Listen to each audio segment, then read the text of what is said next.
What's going on, my PT peeps, my Walking Dead family, my fighters? I'm One Eye Bright, also known as PT. You don't know if I'm winking or blinking, but I'm definitely thinking about the Walking Dead Season 11 opening, and did you catch these things? If you saw the episode, hopefully you saw the opening. Well, the opening is available online in a couple different spots, but either way, we're going to break down some photos of it. There's some new stuff in it, pretty cool stuff. What does it mean? Foreshadowing, Easter eggs, callbacks, all these things. Spoiler warning for all things Walking Dead, obviously. And before we get to it, guys, please hit the subscribe button, like, share, subscribe, donate. Really help support the PT channel any way that you can. It truly helps out the channel. Thanks, guys. Now, at the end of the opening, we see this. It's the new logo with the decaying, the crumbling letters, and there's some blood on it.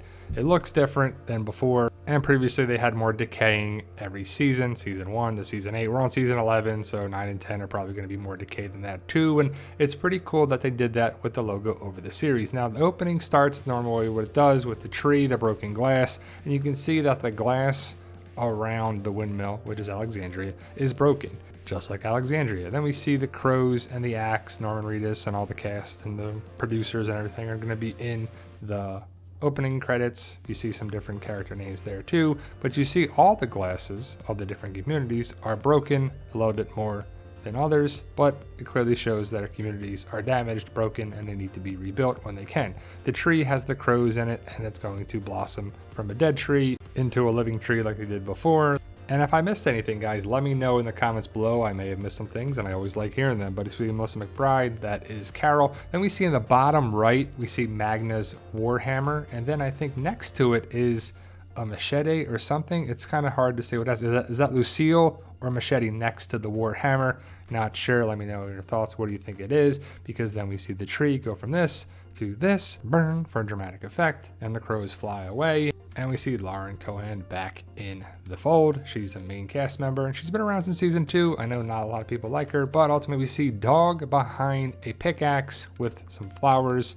Look at the flowers, Cherokee roses, different flowers all around. But it's cool that they put Dog in the opening because that's a main character that we love, right? Then we see one of Daryl's bolts with the red feathers. Red, all I see is red. It's probably made just to stand out, but it could have been a different color, but you never know what it means. Even though we know Daryl is safe, Dog is a better shot of him right there. And it's cool that we get to see some differences every season.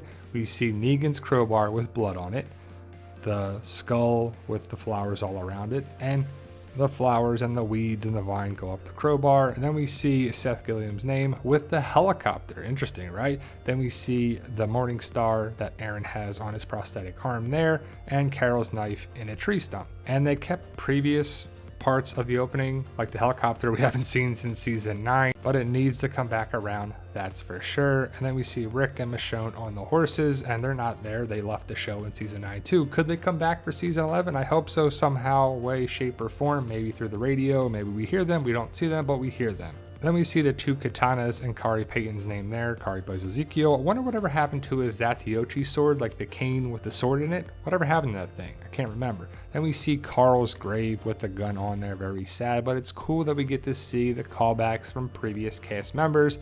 They're gone, but definitely not forgotten. Then it starts to pan out.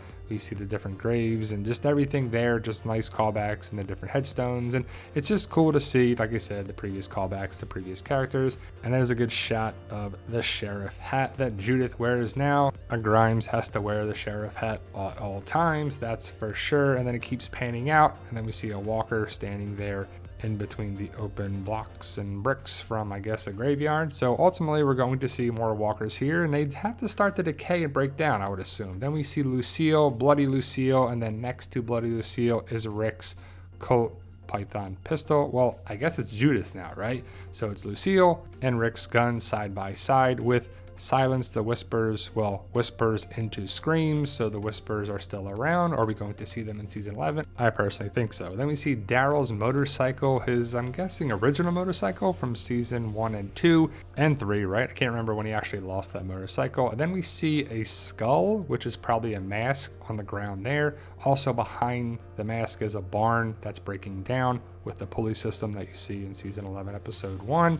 But then we see Rick, and it's a cool callback that they kept this in there because Rick is still important to the show. Again, could he show up in season 11? A lot of fans are hoping.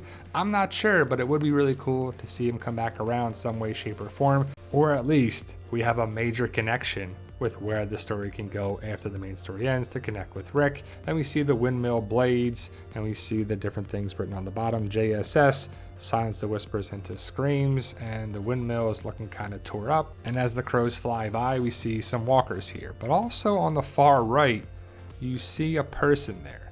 It could be a walker, like a freshly turned person, or it could be a different person, like a living person. I don't know if it's anything because it happens so fast. And also that kind of looks like a woman with dreadlocks in the back, missing the arm. It's a walker. But what do you think of this woman right here in between the two walkers to the right in the tank top? Is that Leah? Is that somebody else? And I guess there's no way to tell, but to me it kind of looks like two people there or freshly turned walkers. We'll have to see how it goes down. But as the camera spins around, you see the windmill, and you also see the Commonwealth soldiers, also Mercer in the middle with his orange sherbet armor. So the Commonwealth is clearly coming to Alexandria. We know that most likely in episode 8 or 9, probably more involved with the second part of the 3-part final season of The Walking Dead, but we know that the Commonwealth soldiers are waiting there, and I'm guessing that means that the Commonwealth soldiers help our group at Alexandria, Hilltop, and everywhere else they can. But you see the different walkers coming towards Alexandria, and then you see the logo that it crumbles and there's blood on there, and there's kind of some break in the concrete, or the structure is what it is.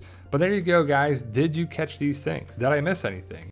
As I might have. And I love talking about it and breaking it down, but I'm not always right, and I love to share different aspects of what I believe. And it's just fun to talk about The Walking Dead with a great fandom community and just people who love The Walking Dead as much as I do. But let me know your thoughts, post your comments below. It's crazy to think that we're in the final season of The Walking Dead. It's season 11. It's going to be 3 parts of 8 episodes each, so 24 episodes. Can't wait to see how it goes down. I hope it's rewarding, awesome, epic, and it's just fun for us to watch. Thank you guys. Let me know your thoughts. Post your comments below. Like, share, subscribe, donate, help support the PT channel any way you can. Stay safe and tell them Daryl.